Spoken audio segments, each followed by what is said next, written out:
In a couple of days, there's going to be an eclipse of the sun, and we're going to be in this place about 75% totality. You've probably been led to believe that this is due to the moon lining up with the sun and the earth and obscuring the face of the sun. I'm going to tell you a different story. There is this lord of the Asuras, Asurinda, lord of the Asuras, named Rahu. And he is said to be the largest of all beings that has a body. So it's the biggest being in the universe. He's 8,400 yojanas high. The distance between his shoulders is 1,200 yojanas. The palms of his hand and the soles of his feet are 300 yojanas around. So he's a big guy. Because when he stands in the ocean, in the depth of the ocean, the water reaches just to his knees, and he says, people say this ocean is deep, but it doesn't seem deep to me. I don't know why they say that. It barely reaches my knees. He's the reason for eclipses. He becomes jealous of the brilliance of the sun or the moon. These bodies each are vimanas, that is flying mansions full of devas. Many devas live within the sun and within the moon, and each one is ruled over by a chief deva, Surya for the sun and Chandama for the moon. The sun is made of gold and the moon is made of crystal. And they first appeared at the beginning of the world when the beings that fell to earth at first had their own luminance that they carried over from their origins as Abhisara Brahma beings. They were self-luminous. But as they devolved and became coarser in nature, their luminescence faded and they were plunged into darkness and they were in despair and fear. And then when the sun appeared, it gave them courage. So the name of the sun is Surya, which means courage. But then at night it was dark and they wished for another light to appear at night, and when one did, they named it Chandima, the moon, which means the wish. So as these bodies fly through the sky, illuminating the world, from time to time Rahu grows jealous and upset at their brilliance. This is the nature of asuras. They're rough, crude beings, and they are jealous and hostile towards the devas, because the devas are more brilliant and refined than they are. So at such times Rahu grasps the sun or the moon. If he grasps it with his hand, covers part of it, then it's a partial eclipse. But from time to time he'll grab it in his mouth and attempt to swallow it whole. And he's unable to stop the progress of the sun, which is too powerful. So he ends up having to release it. But for a short time, the beings that dwell in the sun, the devas, are plunged in darkness and grow terrified. And there's one instance mentioned in the suttas where the devas in the sun set up a clamor, and in their despair they call on refuge to the Buddha. And Rahu released them immediately and went running to Wepachita, the king of the Asuras. And Wepachita says, "Why are you so upset, Rahu? You're trembling with fear." He said, "I tried to swallow the sun, but the devas cried out in the name of the Buddha, and if I offend the Buddha, I'm sure my head will split into 7 pieces. So I had to release him." There's a incident recorded about Rahu that some of the other asuras who had been to see the Buddha said, "You should go and pay respects to the Buddha. It's rare for a Buddha to appear in the world, and he's quite a remarkable being." And Rahu kind of wanted to go see the Buddha, but he was afraid because of his enormous size that it would look disrespectful to be in the presence of such a tiny figure as a human being.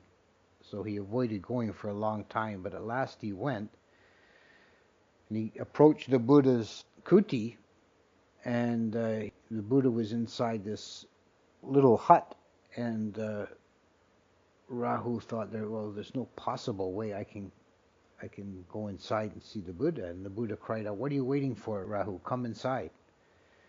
So Rahu took a step forward and found himself inside the hut. And the Buddha was laying on his side on his bed. And Rahu had to strain his neck upwards to see the Buddha. So thereafter he had great respect and awe of the Buddha. This figure of Rahu also has a pre-Buddhist version. In Vedic mythology, he was a demonic being who had stolen the soma of the gods, their magic elixir, their divine elixir.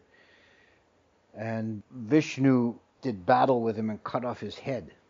And it's his disembodied head that floats around the sky and occasionally swallows the sun or the moon, and then because it's just a head, it comes out his neck.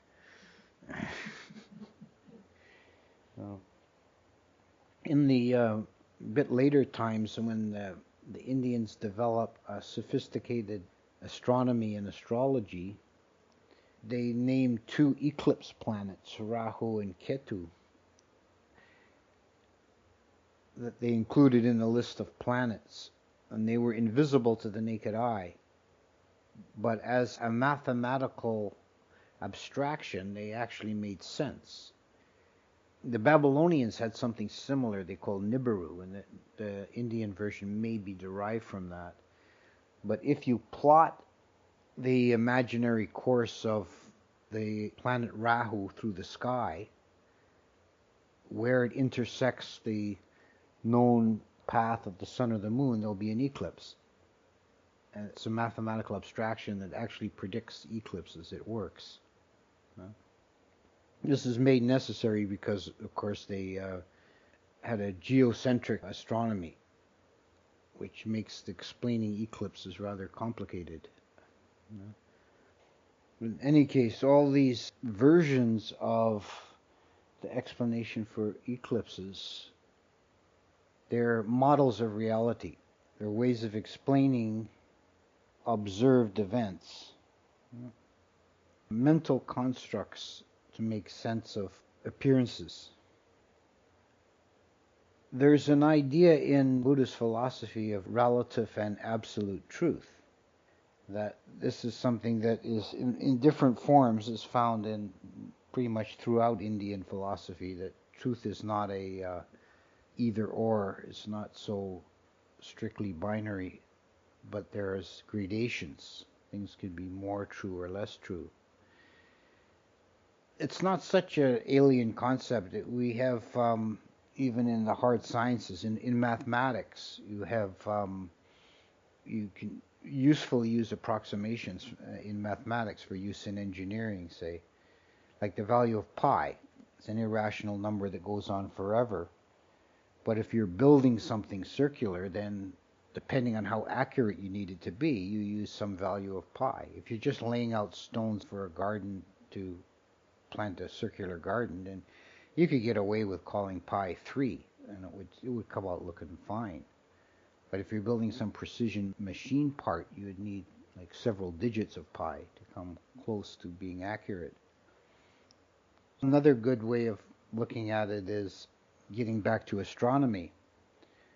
From centuries of observation and theory, we now work with the heliocentric or sun-centered solar system. And we regard that as more real or more true than the older model of an Earth-centered solar system.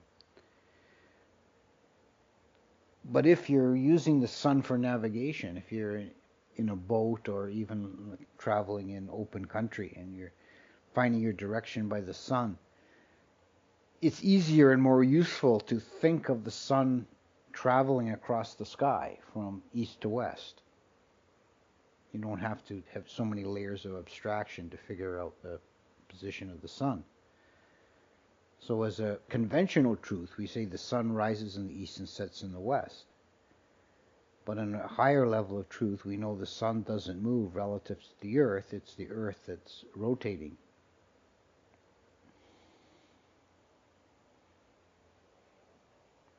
So one very good application of this principle to understanding of human nature is the idea of a self, is a abstraction that has a conventional reality only. And it can be useful as a shorthand. Certainly if someone asks, who put the new tap in the kitchen? And you answered Lori. That's not assuming an ontological reality of a self-entity. I have encountered once or twice some people who know a little bit about Buddhism that really try and avoid using personal pronouns and go through circumlocutions to explain things, and it would answer that question something like, well, the 5 kanda that are conventionally known as Lori did it. So we use the name or idea of a self as a conventional form without believing in it as an actual intrinsic reality. Just like the ancient Indians trying to explain eclipses found it easier to imagine there's somebody doing it. There's a Rahu who's doing it.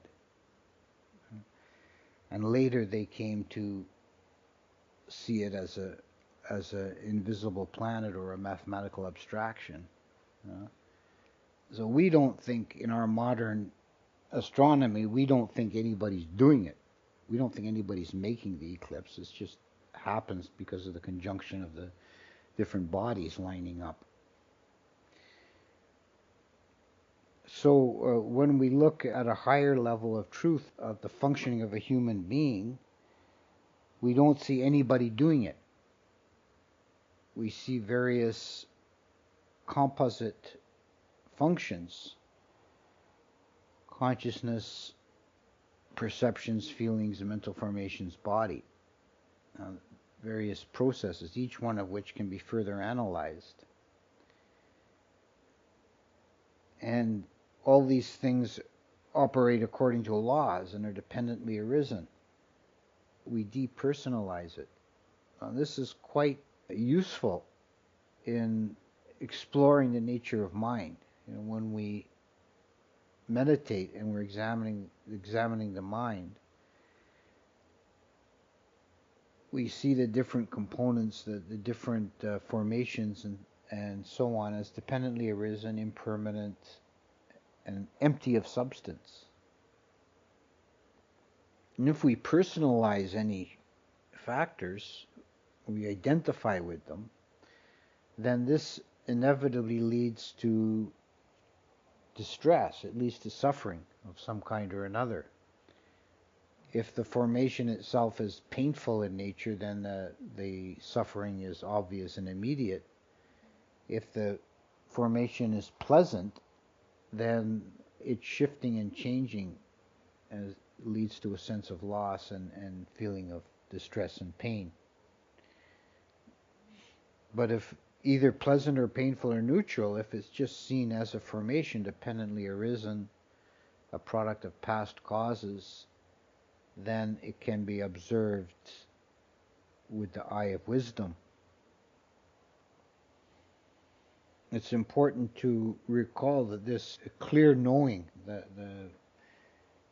the source of wisdom, is ever present, and it's only perceived as being obstructed.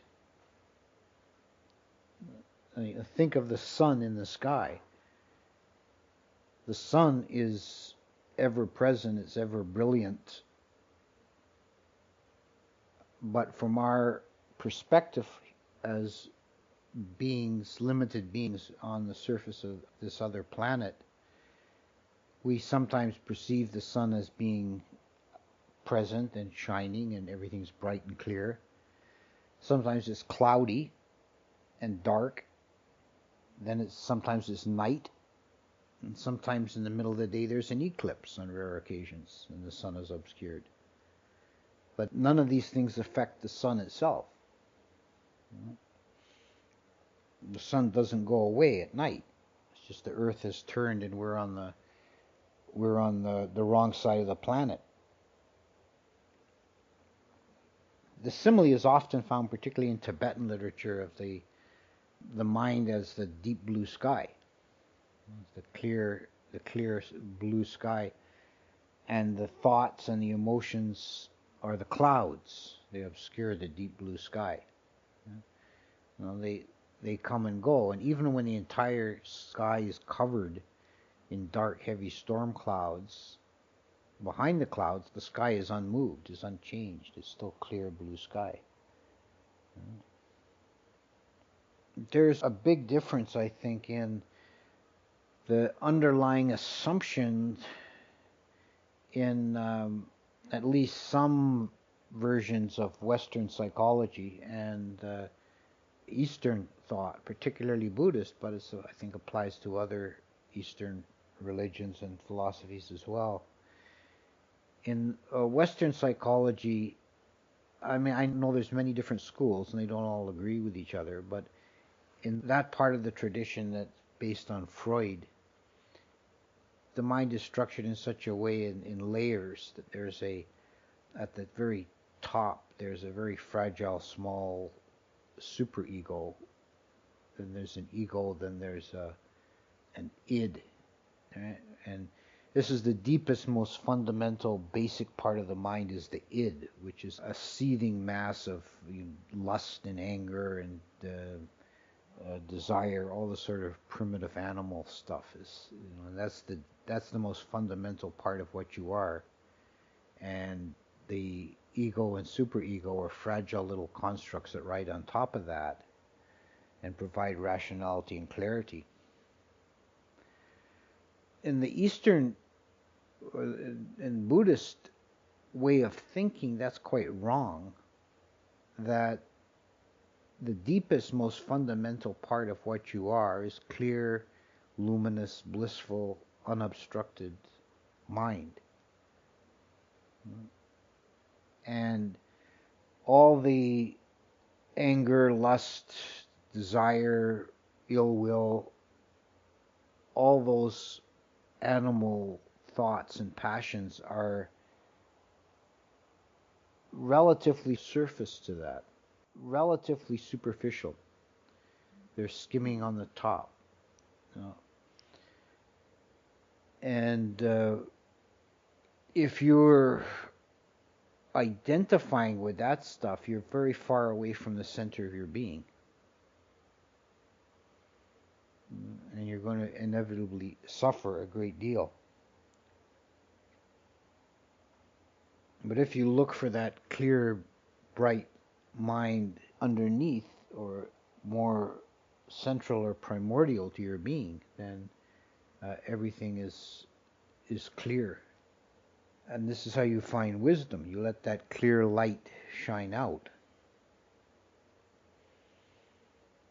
Because we're speaking in analogies here, and this particular spatial metaphors for the mind, they're, as long as you remember they're just metaphors, they can be quite useful. And this variant I'm speaking of now, I have the image of the clear, luminous part of the mind at the center, and the other layers going out from that. But you can also visualize, and this can be a useful analogy as well, and this is something came up a little bit in the discussion after the meditation, seeing the mind as vertical layers, and we're trying to reach the summit where the view is clear and unobstructed. The ordinary default level of consciousness of human beings is a sense-desire level, which is of 4 possible modes of consciousness. It's the lowest. And it's also the most complex. and the most variegated. It's the busiest, and there's the most going on. And in meditation, if you develop your samadhi, you're moving upwards into the realm of form. And this is the Rupa Loka, and this is associated with the mind that's in jhana, and it's also the equivalent of the mind of Brahma beings. You know? And I find as an aid to meditation, it's helpful to think of it in those terms and visualize your mind transcending the complexities of the sense desire realm and trying to see them as trivialities. You know, from the point of view of a mind in jhana, anything to do with the sense desire realm, all the pains and anguish and joys and activities of sense desire realm are seen as remote trivialities. Like the Brahma gods observe thousands of world systems below them as a man holding a handful of seeds. When I was a young fellow, I spent one summer in Europe, and I went on an student exchange thing where I worked for a month in Germany. So I was pretty well stayed in one place for a month in southern Germany in the foothills of the Alps. And once on a day off, I went for a long hike up in the foothills to quite a height. And I looked down to the town below, and it's this kind of old-fashioned Bavarian town with a very picturesque, from like a little toy village from being up on the mountains. You know? Then I went down, at the end of the day, I went down the hill and back into the town. And then it's an entirely different experience being in the town. There's the traffic noise, there's people moving around, there's various smells, there you can see flaws and imperfections like cracks in the sidewalk and paint peeling on the wall. It's not, everything looks absolutely picturesque, perfect from up the top of the mountain. So it's a very far away and remote, and that's only a tiny fraction of the distance that Brahma God would perceive the earth. And the mind in jhana is the equivalent of that. It's similar to that in that you have transcended, you've removed yourself from the sense desire activity. Now, one very mundane, obvious application of that is pains in the body. If there's distress and pains in the body, the deeper your samadhi, the further away you can get from that. You can remove yourself because that's a sense experience. You're transcending or raising yourself above the sense of the body's distress. Beyond the realm of form is the realm of the formless abidings, where even physical form is transcended. And beyond that is the unconditioned or nibbana, where the whole of conditioned existence is transcended. And this is the ultimate liberation. But if you can move part way up that hierarchy, even a glimpse or just partially up, to begin with, the Buddha said jhana is a pleasant abiding here and now, is one of the benefits of jhana. It's just pleasant to be there here and now. It also purifies and clarifies the mind for meditation. And it can give you a new perspective. You can't actually do vipassana while in jhana because the mind is unified, it's still, it can't examine anything. But when you emerge from jhana, you have a new perspective because you have temporarily removed yourself from sense desire realm. You have a new perspective on the sense desire realm. You see it with new eyes. It's more clear. The defilements of the sense desire realm are the noisiest. They clamor for our attention. These are like sense desire, ill will, anxiety, the hindrances.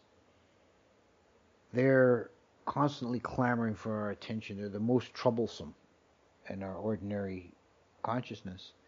But they're not the most fundamental. They're relatively superficial.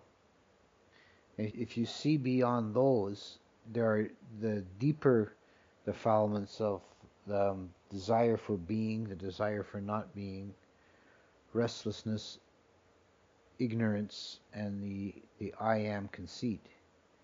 They're all much deeper rooted. Yeah?